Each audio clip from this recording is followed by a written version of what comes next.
Hey guys, welcome back. I hope you are having an amazing day. Let's get right into the stories. The first one is a pro-revenge story. I was pushing 50 and I'd learned a lot of lessons in more than 15 years of legal practice. But one of the most important lessons I learned was from an older lawyer that I worked for as a summer intern after the second year of law school.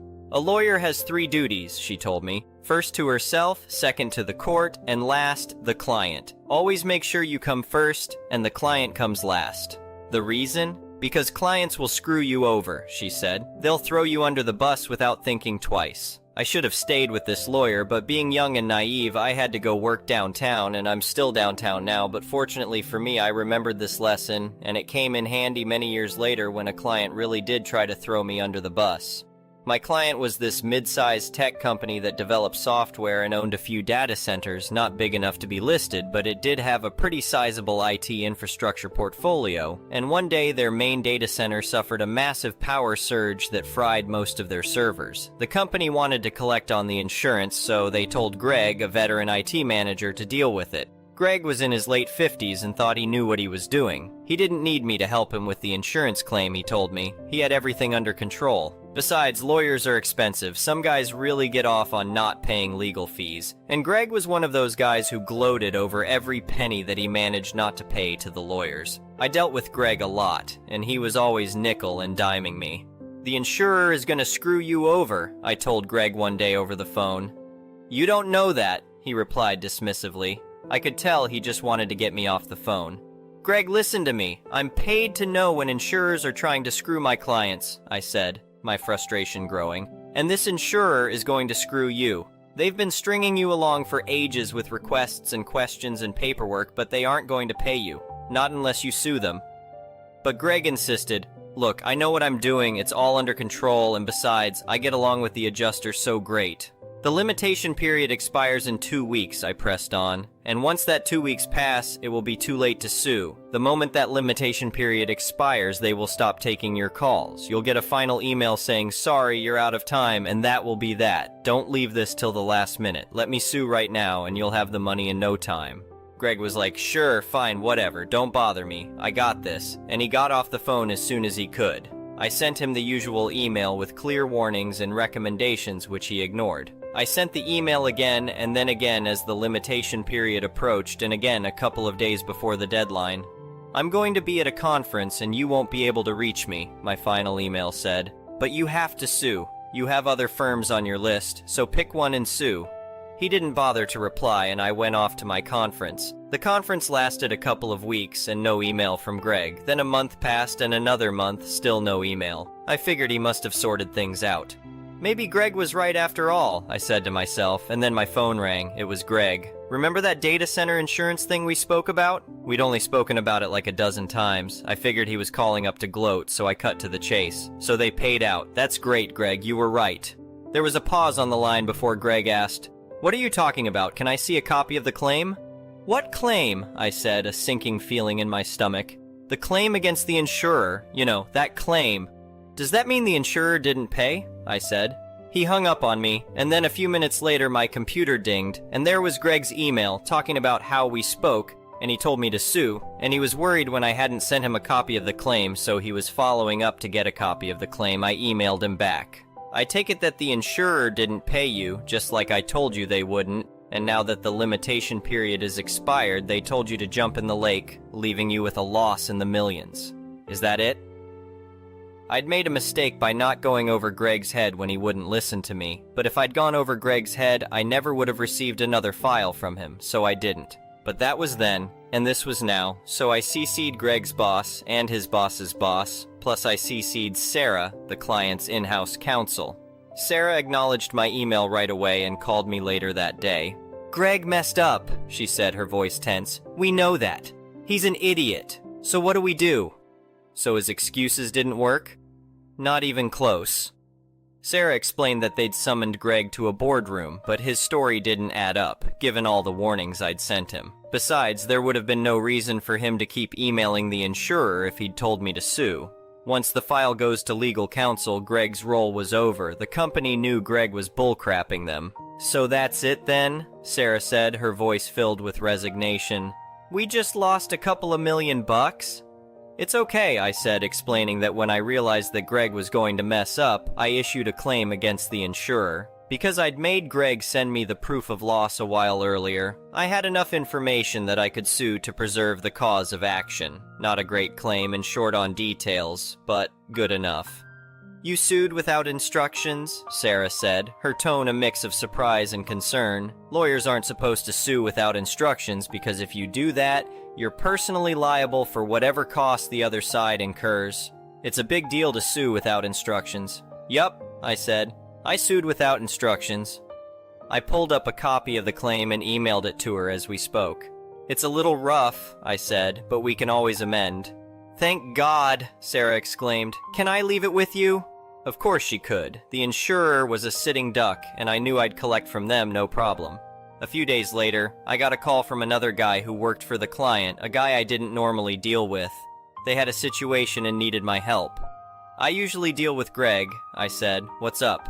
What was up was that Greg got called into another meeting, and they handed him a one-page letter, and then he put his little office things in a box, and security walked him past his coworkers to the elevator and escorted him downstairs to the parking lot. Bye-bye, Greg. He was too old to get another job, or at least not a decent one. It was a life-changing event for Greg, but for me, he was just an anecdote, a cautionary tale that I tell young lawyers sometimes over drinks, maybe too often, because I'm getting on in years and I have my favorite stories. I wasn't trying to get revenge on Greg, not at all, and I would have felt a bit sorry for him if he hadn't been trying to throw me under the bus. But the guy who replaced him was great, and never nickel and dimed me, so it all worked out in the end. The next one is an entitled people's story. I never thought I'd end up being the hero in a story like this, but life has a funny way of throwing you into situations you least expect. My name's Jake, and up until a few months ago, I was just your average software developer at TechCorp, a mid-sized tech company in Seattle. It all started when our department got a new manager, Karen. From day one, we all knew she was trouble. She strutted into the office like she owned the place. Designer heels clicking on the linoleum floor, her perfectly styled blonde hair bouncing with each step. Karen made it clear she was here to whip us into shape and trim the fat. We all exchanged worried glances, wondering who'd be first on the chopping block. Turns out, it was Margaret. Margaret had been with the company for over 20 years. She was in her early 60s and had a degenerative eye condition that made it hard for her to see. The company had always accommodated her, giving her special equipment and flexible hours. She was brilliant, responsible for some of our most successful patents. Everyone loved Margaret. She was like the office grandma, always ready with a kind word or a homemade cookie. One day, I overheard Karen talking to HR. Margaret's too slow. She can't keep up with the pace we need, plus all that special equipment is costing us a fortune. It's time to let her go. I couldn't believe what I was hearing. I wanted to burst in and defend Margaret, but I knew it wouldn't do any good. Karen had made up her mind. The next day, Margaret came into work like usual. Karen called her into her office. We all watched, holding our breath. When Margaret came out, her eyes were red and puffy. She started packing up her desk. I couldn't just stand by and watch. I went over to her. "Margaret, what happened?" She looked up at me, her magnified eyes brimming with tears behind her thick glasses. "Karen, she fired me, said I wasn't meeting performance standards, but Jake, you know that's not true. I've been working harder than ever." I nodded, anger building in my chest. "We all know that, Margaret. This isn't right." Margaret sighed, her shoulders slumping. "There's more. Karen said, she said all my patents belong to the company now. Everything I've created over the past 20 years. She said it was all in my contract." That didn't sound right to me. I knew a bit about intellectual property law from some classes I took in college. "Margaret, do you have a copy of your contract?" She nodded, pulling out a thick folder from her desk drawer. "I keep everything." I spent my lunch break poring over Margaret's contract. It was pretty standard stuff until I got to the section about intellectual property. There was a clause that said any patents developed using company resources belonged to the company. But there was an addendum, initialed by the former CEO, that made an exception for Margaret. It stated that due to her long-standing relationship with the company and her unique contributions, she would retain partial ownership of any patents she developed. This was huge. Karen couldn't just take Margaret's patents like that. I knew I had to do something, but I also knew I had to be smart about it. I couldn't just accuse Karen of wrongdoing without proof. Over the next few weeks, I started gathering evidence. I talked to other employees who had overheard Karen's conversations. I made copies of relevant documents. I even recorded a conversation where Karen bragged about how she was going to sell Margaret's patents and make a fortune. All the while, Margaret was struggling. She'd been denied unemployment because Karen had cited misconduct as the reason for her termination. She was having trouble finding a new job at her age, especially with her disability. It broke my heart to see her suffering like this. Finally, I felt I had enough evidence. I took everything I had gathered to the company's legal department. At first, they were skeptical. After all, I was just a lowly developer going up against a department manager. But as they went through the evidence, their attitudes changed. The next day, there was a flurry of activity in the office. Karen was called into a meeting with the CEO and the legal team. She came out looking pale and shaken. An hour later, security was escorting her out of the building, carrying a box of her personal items. The CEO called an all-hands meeting. He explained that Karen had been fired for gross misconduct. She had violated company policy and potentially broken the law by trying to steal Margaret's patents. The company was bringing Margaret back, with full back pay and a formal apology. But it didn't end there. Word got out about what Karen had tried to do. Other tech companies in the area heard about it and blacklisted her. The last I heard, she was working as a shift manager at a fast food joint.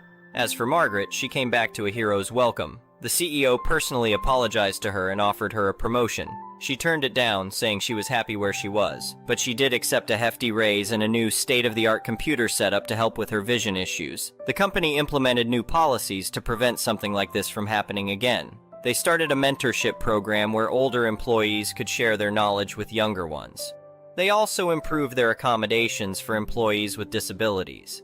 As for me, I got a promotion too. The CEO was impressed with how I had handled the situation. I'm now heading up a new department focused on ethical technology practices. Looking back, I'm glad I spoke up. It would have been easier to keep my head down and stay out of it. But sometimes you have to take a stand, even if it's scary. Margaret taught me that over the years, and I'm grateful I had the chance to repay her kindness. The whole experience changed the company culture for the better. We're more collaborative now, more supportive of each other, and every now and then, when things get stressful, Margaret still brings in her homemade cookies. Some things never change, and I'm thankful for that. The next one is a petty revenge story. I'm not sure if this is actually petty revenge, straight up revenge, or just justice. So my friend went through a nasty divorce and he lost a lot. Anyhow, he was in a very bad custody battle for his daughter. The judge was very biased. My friend showed pictures of her place with weed and other drug paraphernalia on her coffee table when he picked his daughter up during the court case. The judge told him and his crappy lawyer at the time he had no right to take pictures in her house. His crappy lawyer said nothing and he got reprimanded for his outburst.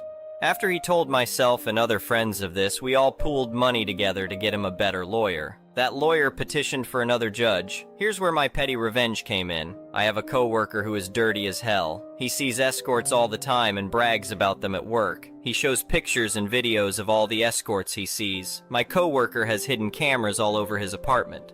I normally don't care about my coworker's escapades. But one day, my coworker kept bothering about his new super hot escort, so cave and look at his new video. Lo and behold, it's my friend's ex. I tell my coworker I'd like a copy of the video. He had no shame and sent it to me. I forwarded it to my friend, but his new lawyer says it's just a sex video with no context. They need proof of her escorting. So I went back to my coworker and asked how he met her, and he gave me her Leah list ad. My friend's lawyer said he needed more because anyone can post an ad. So, through myself and other friends, we pooled enough money for a PI. It took 2 months, but we got enough evidence of her escorting and dealing drugs with her crappy new BF. He has full custody now and she is in jail, not for escorting or dealing, but for child abuse and neglect.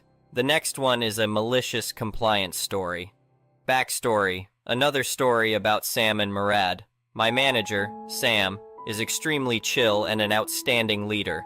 His manager, Murad, is a stickler for the rules. I work as infrastructure and configuration manager. I also love automation and automate everyday tasks for myself, my team, and sometimes management as well. Most of management loves it. Murad is not a fan though. He wants me to focus on my own work and he loves doing things manually.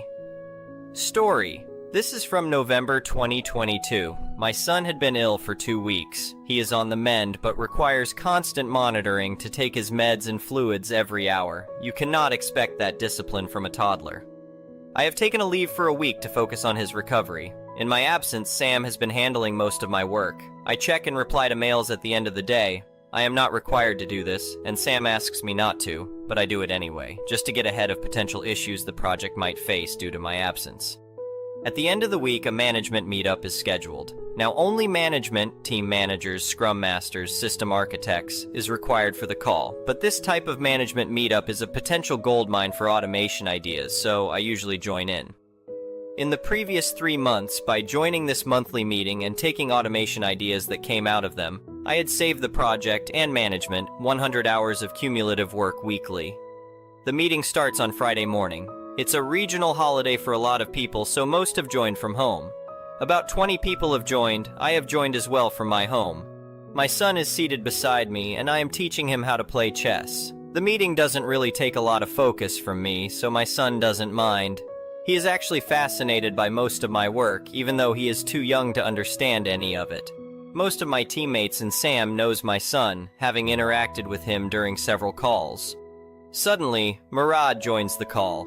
He is usually never in this call, as he rarely gets along with the agenda or the way the call usually goes. The demeanor is usually pretty casual. People calling each other by names instead of official salutations. People talking in native languages sometimes.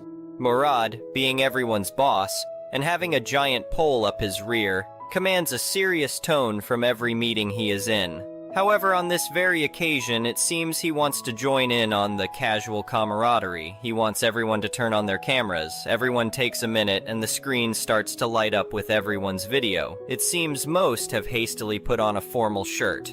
Sam chimes in asking me to keep my camera off because it's not required. Murad cuts in. The conversation goes like this. Sam: OP, you can keep your camera off, it's not required, Murad. OP is here? Must be to take minutes. He can turn his camera on as well. Me: actually, I am on leave today. I joined in case my input is needed for any automation. Murad: that's fine, but please turn on your camera. It would be good for everyone to see everyone else. I turn my camera on. Both my son and I and the chessboard between us is visible. I am using a wide-angle camera. My T reads, I work for money, for loyalty, hire a dog.